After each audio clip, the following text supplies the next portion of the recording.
This is in no way my attempt to justify my comic book obsession. And this story, I really like. Artwork, the storytelling.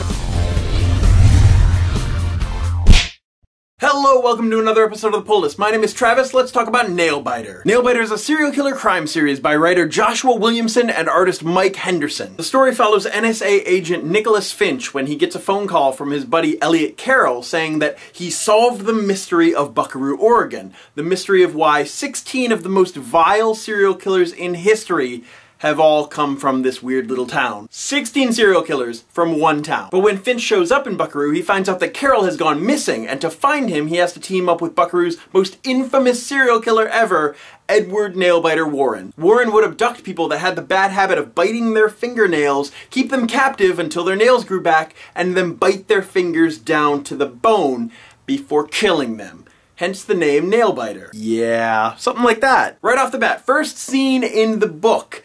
Police bust into this house in California and find Edward sitting there on the floor, chewing the fingernails of his latest victim. He was obviously charged with murder. Yet even though there was incredibly strong evidence against him, you know, because they busted the door in on him chewing people's fingernails, he was acquitted of all charges, and he moved back to Buckaroo. Now, I've read a lot of horror comics, and they're not too easy to pull off. An original idea, anyway. But Nailbiter is wildly entertaining, and Williamson and Henderson have this brilliant idea, and they know how to execute it perfectly. They're able to pull you in right away to want to figure out the mystery of Buckaroo and why 16 serial killers and counting are coming from this weird little town. The story is very good at giving you more questions than answers, which is slightly aggravating as a reader, but it makes you want to keep reading. When it comes to reading comics, pacing is very important to me, and this comic is paced very well. Horror, mystery, suspense. The premise seems easy enough. Weird small town, check. Lots of serial killers, check. Mystery to solve, check, check.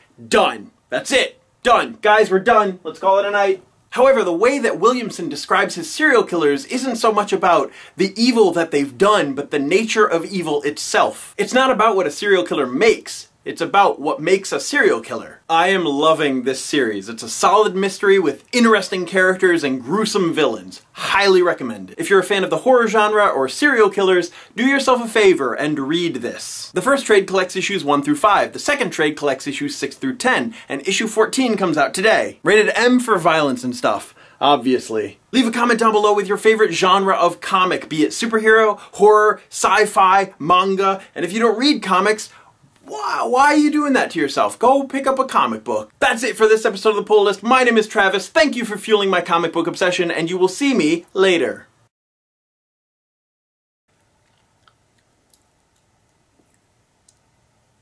What?